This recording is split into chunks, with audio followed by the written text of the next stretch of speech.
Just to refresh your memory, since it's been a while since I've talked about music, my dad and I have been collecting albums for a few years now, and we're up to 175 physical albums. It's mostly vinyls, but we have started collecting a lot of CDs now as well. Something that I thought would be fun to do is to list off my top 25 albums that I actually own. And though I have collected a lot, I still don't have albums from 3 of my favorite bands. And there are some albums that I've listened to that I really like, but I just don't have the physical version of it. So this list is only going to include albums that I actually owned, save for these two, because these are by people that I know, and I feel like including them would be kind of weird. Though you should definitely go check out their stuff, they're really good. Now I had a very hard time putting these in the order that I like them, and I'm still not sure on the order. And I'm sure that it's going to change over time. But as of now, these are my top 25 albums that I own. Starting with number 25, Remain in Light by the Talking Heads. Or Talking Heads, if there's not a D in there. I knew about Talking Heads because of Burning Down the House and Once in a Lifetime, and this is the album that has Once in a Lifetime on it.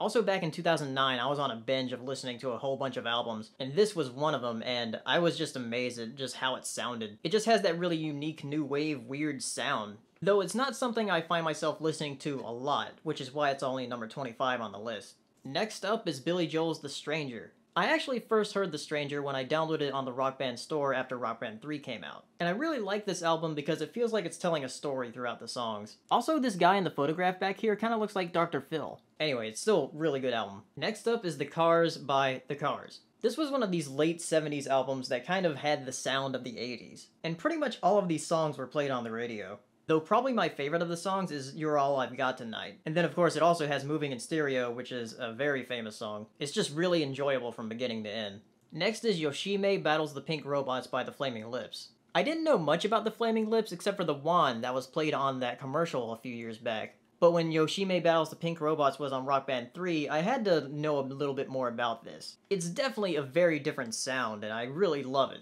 And of course this album also has Do You Realize on it, which is a really excellent song. If there's one band that we've collected the most of, that would be Pearl Jam. I mean, I like Pearl Jam's stuff, but they're not my favorite band. We just happen to find their albums really easily. But my favorite of theirs is Versus, or VS, or the Llama one. I was looking to see if they actually had the title in it, but I don't think they do. Anyway, this is my favorite Pearl Jam album because it has that very early 90s grunge heavy sound to it. Especially with the first two songs with Go and Animal. Next up is A New World Record by ELO. As you can see, it still has this sticker from whenever this came out. This is the only ELO record we have, but I really love it. Yeah, you can see the reflection of the camera in this.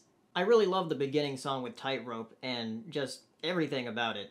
Next up is Ride the Lightning by Metallica. This is one of the records that we have that's in very good shape, and that's because it's a reissue that came out in 2008. It was back when Best Buy was like really pushing vinyl records for some reason. Like they were expecting them to make a comeback. So this is one of the newer ones that we bought during that time. This is also the only Metallica album we have, but it's my favorite. Next up is Rumours by Fleetwood Mac. This is probably the most popular album on my list, or at least the best-selling album on my list. It's really the second half of the album that really makes it for me, especially with The Chain and Gold Dust Woman. There's just something very eerie about those songs. Next up is Fragile by Yes. Of course this is the album that has Roundabout, but it also has a lot of other songs that are very excellent. It's definitely like a pinnacle of prog rock. Next up is Swoon by Silversun Pickups. I had first heard about this band in Rock Band 2, but after this released in 2009, I thought they were more than just some indie band that was on Rock Band. And now they're one of my favorite bands.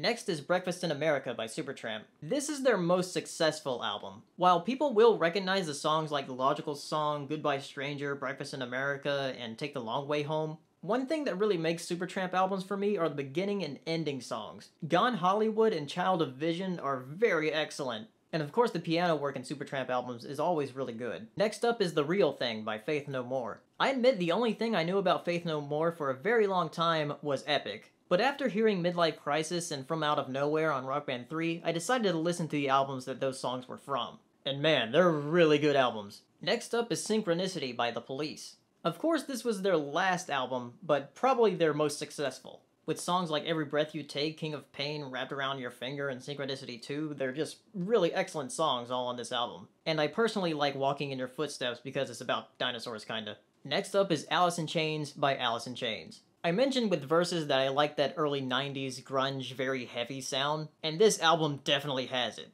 Especially with the song Sludge Factory, that's a really good song. This is also their last album before Lane Staley died, and it's very weird hearing the last song of this album called Over Now, which has this very chilling melody. Next is another Supertramp album, even in the quietest moments. Now I know a lot of people would probably put Breakfast in America over this, but there's just something about this one that I like more. It begins with Give a Little Bit, which I'm sure a lot of people know that song, but the other songs on this, like Babaji and From Now On, are just really, really good. And I especially love Fool's Overture. The way that ends the album is really good. I'm trying to think of other adjectives besides good and excellent for describing things. Anyway, that's it for now. Tune in next time when I go over my top 10 albums that I own. Bye. Hey, if you enjoyed this video, give it a like and share it. And be sure to subscribe for videos I upload every week. And if you're feeling really generous, check out my Patreon page. And as always, thank you for watching. Good evening, ladies and gentlemen. Well, by now we're getting a bit used to winter. We're like soldiers in the middle of a campaign, growing hardened to discomfort and